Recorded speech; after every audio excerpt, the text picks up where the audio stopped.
নমস্কার বন্ধুরা, আজ আমি কোকোনাট চিতই পিঠা বানিয়ে দেখাবো। তার জন্য থালার মধ্যে উপকরণ সাজিয়ে নিয়েছি। উপকরণগুলি হলো এক বাটি চাল ভিজিয়ে রেখেছিলাম, সারা রাত ভিজিয়ে রেখেছিলাম, তারপর জল ঝরিয়ে বাটির মধ্যে রেখেছি।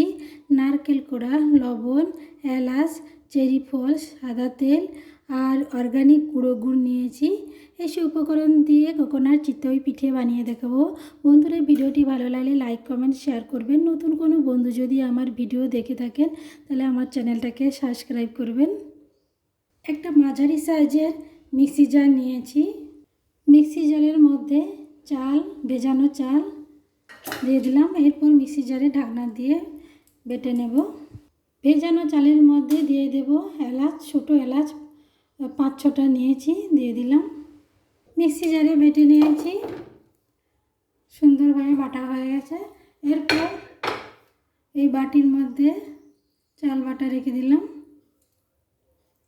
1/2 চামচেরও কম লবণ দিয়ে দিলাম। এরপর একটা চামচের সাহায্যে লোভাবে লবণ গুলিয়ে দেব। গ্যাসে একটা কড়া বসিয়ে দিয়েছি, কড়া গরম হয়ে গেছে। নারকেলের ছৌ প্রথমে তৈরি করে নেব। নারকেল কোড়া দিয়ে দিলাম, তারপর অর্গানিক গুঁড়ো গুড় দিয়ে দেব, ওটা দিয়ে দিলাম। এরপর নাড়াচাড়া করে নারকেলের ছৌ তৈরি করে নেব।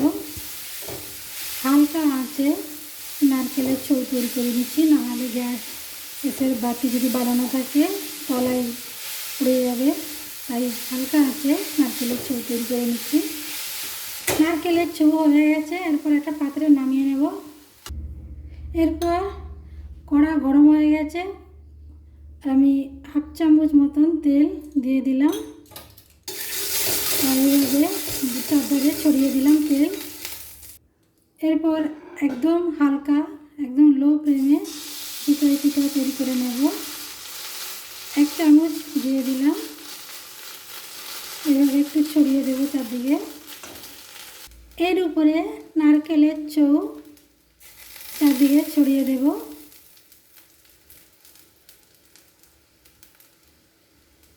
নারকেলের ছৌ দিয়ে দিলাম। মাঝখানে একটা চেরি ফুলের টুকরো বসিয়ে দেব। তারপর এরকম একটা ছোট থালা আমি ঢাকিয়ে দিলাম। একদম লো ফ্লেমে চিতই পিঠা তৈরি করে নিচ্ছি। আমি 5 মিনিট লো ফ্লেমে চিতই পিঠা তৈরি করছি। 5 মিনিট পর ফিরে আসছি। 5 মিনিট হয়ে গেছে, ঢাকনা খুলে দেব। চিতই পিঠা তৈরি হয়ে গেছে, কত সুন্দর হয়েছে।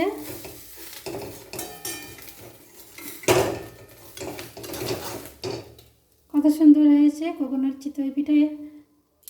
পাত্রে তুলে রাখবো। এইভাবে সব চিতই পিঠা তৈরি করে নেব। সব চিতই পিঠাগুলো তৈরি হয়ে গেছে, পাত্রে তুলে রাখবো।